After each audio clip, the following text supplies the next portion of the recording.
When you stop and think about it, steel is, well, it's everywhere. It's in the skyscrapers that scrape the sky, the car you drive, maybe even the fork you're about to eat dinner with.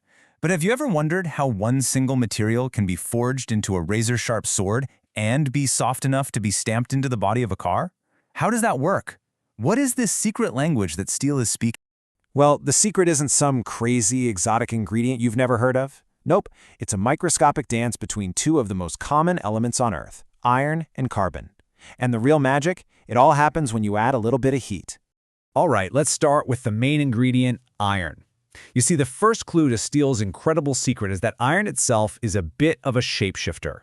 As you heat pure iron up, its atoms basically play a game of musical chairs. They completely rearrange themselves from one crystal structure into a totally different one at very, very specific temperatures.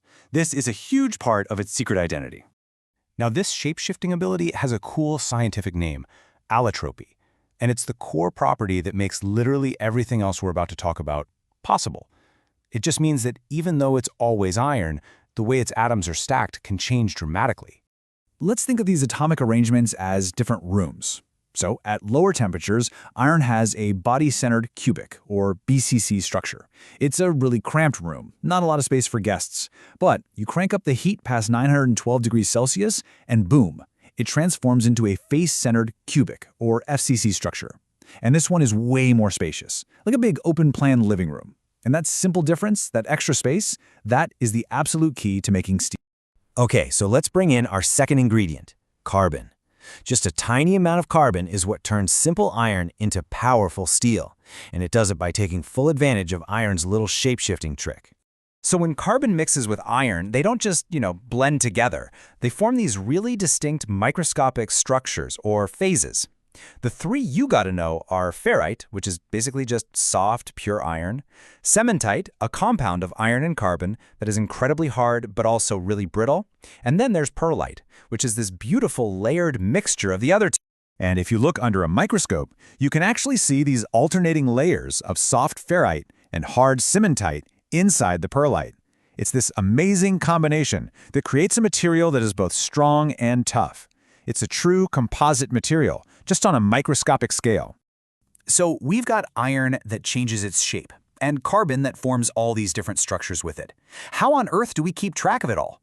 Well, for over a century now, metallurgists have had a secret weapon, a map. Think of it this way. If you're going to cook something amazing, you need a recipe, right? Well, this diagram is the ultimate recipe book for basically every common type of steel and cast iron that exists. And here it is, the iron-carbon phase diagram. Now I know, it looks complex, but the basics are actually pretty simple. The vertical axis is temperature, going from cool all the way up to molten hot. The horizontal axis is just how much carbon you're adding to the iron, from none at all to about 6.7%. Every single region on this map tells you exactly what kind of microscopic structure you'll end up with at that specific temperature and carbon content. It's incredible.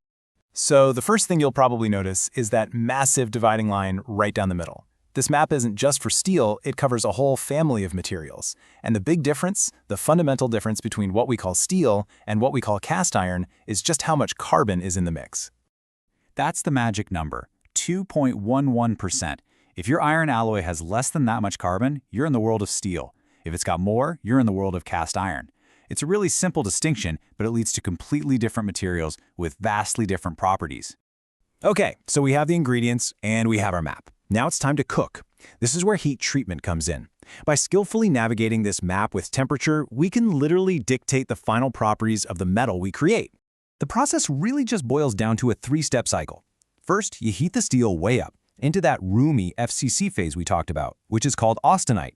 This lets all the carbon dissolve completely and evenly, kind of like sugar in hot water. Second, you just hold it there for a little bit, let it soak to make sure everything's perfectly mixed. And then third, you cool it down. And this last step, how fast you cool it, that's where the real magic happens. So let's take a look at our first path.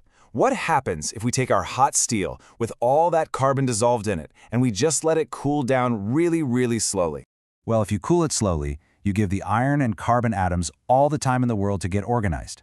The iron atoms change back to their less roomy BCT form, and the carbon gets neatly pushed out, forming those elegant, strong layers of pearlite that we saw earlier. This is its natural, stable state. But What if we don't give the atoms any time at all? What if we take that same hot steel and plunge it into cold water, cooling it almost instantly? We call this quenching. The result is pure chaos at an atomic level. The iron atoms try to snap back to their cramped BCC structure, but they do it so fast that the carbon atoms get trapped inside. This creates a totally new, highly stressed, needle-like structure called martensite. And martensite is extraordinarily hard, but it's also really, really brittle. Now, being super hard is great, but being super brittle is usually useless. A sword made of pure martensite would shatter like a pane of glass. And that's why there's a crucial follow-up step called tempering. You gently reheat the quenched steel, not hot enough to change it back, but just enough to relieve some of that internal atomic stress. And as you can see here, as you increase that tempering temperature, the hardness, that's the RM value, it goes down. But look at the toughness, the K line, it goes way up. This lets metallurgists precisely control the final properties. They can dial in the perfect balance of hardness and toughness for literally any job. So, let's bring all this home. What does this whole secret language of atoms and heat actually mean for us in the real world? It means that the incredible versatility of steel isn't an accident. It's not magic. It's a direct result of this predictable, controllable dance between iron, carbon, and temperature. By mastering the recipe, by knowing the map, we can create a steel that's soft enough for a car door, or one that's hard and tough enough for a critical engine gear, all from the same basic ingredients. And that kind of leaves us with a final thought, doesn't it? The iron-carbon diagram was a map that completely unlocked a revolution in materials. It really makes you wonder, for all the big challenges we face today, what other combinations of elements have their own secret language, their own map, just sitting there, waiting for us to finally discover and decode them?